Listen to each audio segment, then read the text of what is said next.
get upset at times. And yes, he would vent like we all do, but only because he was upset at that moment. We're so lucky to benefit this year, especially 35 years after, to be here in a facility like this and to have the things that you have. But take us back to those days 35 years ago when things were not in the shape that it's in. Because that was Elvis's private getaway. That's where he went. That was his sanctuary. That's where he wanted to be when he wanted to get away from the guys. He wanted to get away from telephones. He wanted to get away from people constantly pulling at him with this, people asking for that. I mean, that was just a place where he felt safe. And I figured, you know, this is, if he were to open Graceland, I don't think he'd want his private quarters to be accessible.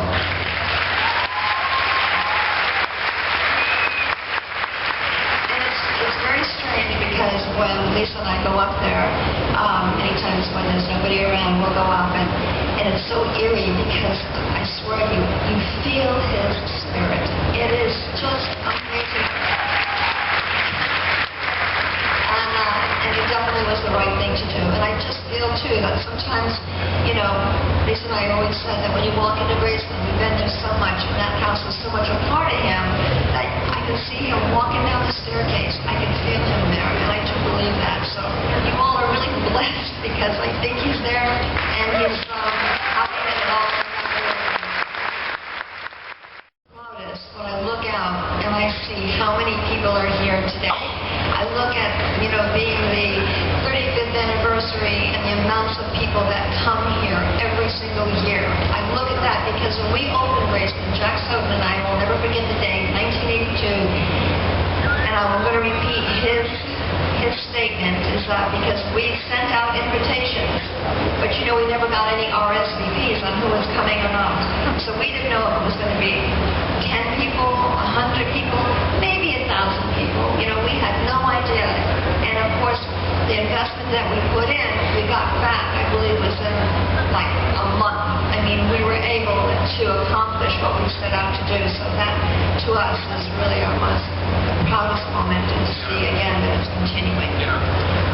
What I would change? Gosh, if there was something that I would probably change, it would probably be, even though it's working nicely now, is the front area out where we are actually now, where all the merchandising is if it was more on the other side of the street. And we're working toward maybe making a much better facility so that everything's on one side. Because Elvis looked across the street, sitting on the porch, the two of us, and we were looking across, and he watched the area grow. And he said, I would love to be able to look across and see nothing but grass and the way it was when I moved here. So if we had had that opportunity, that would have been great. We may still have that opportunity to have that happen. So that's our plan so far. That's great. I have met through Elvis the greatest people. There's something very special about Elvis fans, and I say that from the bottom of my heart. You, for one.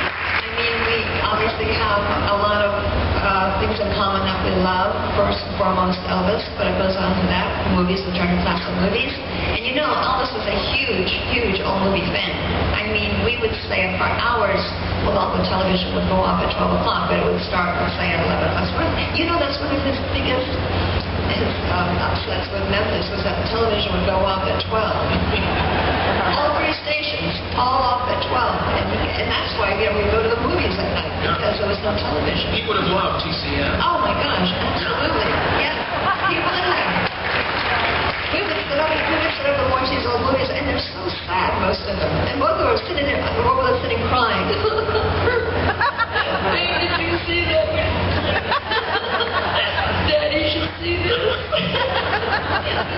When we're together, we spend most of our time talking about movies, and you're always, oh, I saw this thing, and what was it? And you give me the most bizarre clues. It's like, it had this guy, and he was driving a car. And I'm like, okay. And she'll mention these movies to me, and she'll give me clues, and then I'll go back to my office or out in the parking lot and Google it really quick, and come back in, and she thinks I know all this. But then every now and then you get a package of DVDs of movies that you've mentioned